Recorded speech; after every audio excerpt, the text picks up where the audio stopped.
Quelle est la meilleure punition pour un chien? C'est une question qui revient vraiment très souvent. En attendant, je vous laisse prendre votre petit cadeau qui sera juste en dessous dans la description et surtout à mettre un petit like sur cette vidéo. Bonjour à tous, je suis Camille Génissel, coach comportementaliste, éducateur canin, auteure, conférencière et formatrice.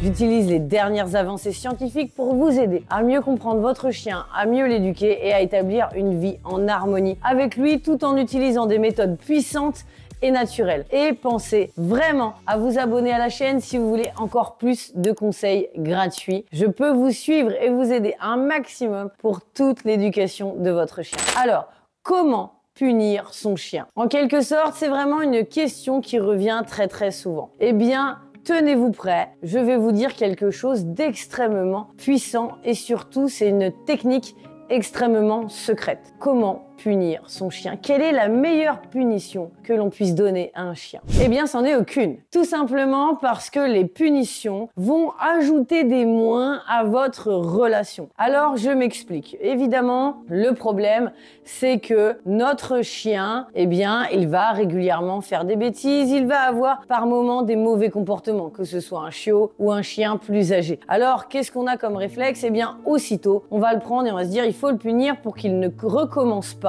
ce genre de comportement. Évidemment, on a complètement faux, on a complètement tort, même si c'est comme cela que l'on est éduqué, nous aussi, dans notre société. Le problème, c'est qu'à chaque fois qu'on va donner une punition, à chaque fois qu'on va faire quelque chose de négatif, c'est pas au comportement que l'on va faire du mal, au mauvais comportement du chien que l'on va enrayer, c'est bien à notre relation et la relation que l'on a avec notre chien que l'on va faire du mal, parce que ça casse la confiance que notre chien a envers nous. Et en réalité, il ne faut surtout pas les punir. Vous allez me dire, oui, mais on va pas le laisser faire. Non. Par contre, on va comprendre pourquoi il a eu ce mauvais comportement. Et souvent, il y a une raison. Et je vais vous donner un exemple. Par exemple, mon chien, il y a quelques temps déjà, j'avais laissé la barrière ouverte du jardin. Très peu de temps, ça m'arrive très rarement. Et là, cette fois, il l'est passé alors que habituellement, il ne sort absolument pas du jardin. Alors qu'est-ce qui s'est passé? Eh bien, je l'ai retrouvé à l'extérieur du jardin. Plutôt que de le punir ou de le disputer, je me suis dit, ok, pourquoi aujourd'hui il a fait ça? Pourquoi il se met à sortir du jardin sans mon autorisation? Eh bien, j'ai pas mis longtemps pour comprendre, ça faisait 3 jours qu'il pleuvait à torrent du matin au soir, que je n'ai absolument pas pu le sortir et le promener. Donc qu'est-ce qui s'est passé? Il commence à s'ennuyer, il commence à tourner en rond, il en avait marre, il avait tout simplement envie de sortir. Pourtant, le message est souvent très clair, même si sur le moment cela nous énerve ou on ne comprend pas. Un chien qui sort en dehors du jardin est un chien qui veut sortir en dehors du jardin. C'est pourtant extrêmement simple et cela vaut pour beaucoup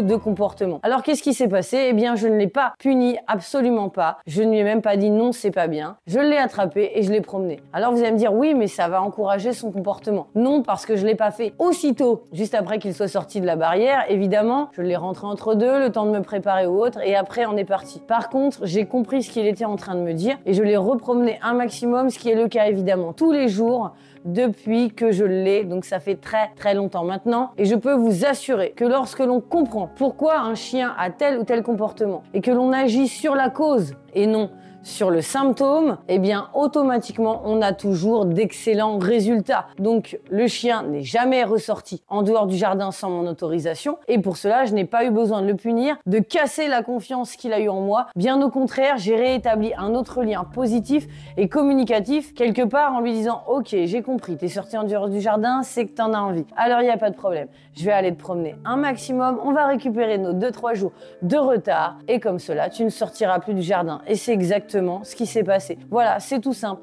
Pas besoin de hurler, pas besoin de punir, pas besoin de casser la confiance, l'amour, pas besoin de faire quoi que ce soit. Il n'y a absolument aucune punition à faire, peu importe la situation, peu importe le comportement. L'objectif est toujours de comprendre son comportement, de se dire tiens, je vais plutôt lui proposer ça ou je vais plutôt mieux communiquer avec lui. C'est peut-être ce dont il a besoin. Lui, il fait des mauvais comportements qui sont pour nous des mauvais comportements, mais pour lui, c'est juste un comportement adaptatif en fait, tout simplement. Hop, j'ai envie de sortir, j'ai envie de faire ci, mais peut-être parce qu'il y a des raisons derrière que lui-même est incapable de comprendre ou surtout de l'exprimer bien sûr, puisqu'ils ne peuvent pas parler. Donc si eux ne peuvent pas le faire, qui va le faire? Eh bien, nous sommes les seuls à être dans cette possibilité-là, donc à utiliser vraiment le respect et la communication vis-à-vis de nos chiens. Par exemple, un chiot qui mordit sans arrêt la chaise ou mordit sans arrêt la table, c'est aussi un chiot qui peut manquer d'activité et surtout qui risque de continuer son comportement si on arrive pour le punir ou lui dire non. Parce que, en effet, même si on vient pour lui dire non ou pour le punir, quoi qu'il arrive, on vient et pour lui, c'est quelque part un comportement qui sera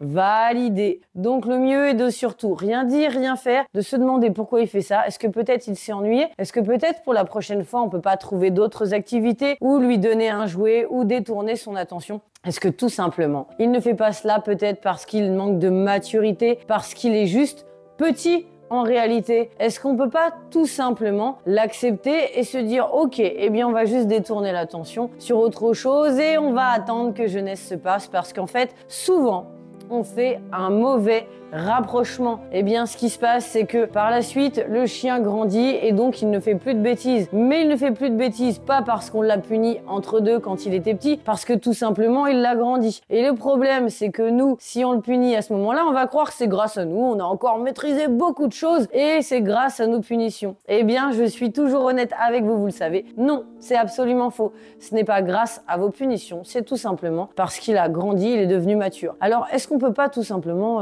garder notre énergie et ne plus les punir, penser à leur proposer des activités, penser à passer du temps avec eux, à construire cet amour et cette relation avec que des petits moments plus positifs, très très chouettes, pour qu'ensuite on attende tranquillement qu'ils deviennent beaucoup plus matures et beaucoup plus adultes et donc qu'ils ne fassent plus du tout de bêtises. Encore une fois, les bêtises en plus c'est quelque chose de naturel, ça veut plutôt dire que notre chien grandit normalement et sereinement. Par contre, sur un chien adulte, il faut pas confondre bêtises et problèmes de comportement, et auquel cas c'est pareil, les problèmes de comportement ont de toute façon toujours une signification, mais là ça va demander un suivi, mais encore une fois, jamais de punition. Alors vous le savez, si vous me suivez régulièrement, je vais faire une conclusion très simple et très rapide et surtout extrêmement authentique. Quelle est la meilleure punition pour un chien? Eh bien, aucune. Et je sais que vous serez nombreux à me rejoindre. J'attends vraiment vos commentaires. Pensez à vous abonner à la chaîne et à récupérer votre petit cadeau.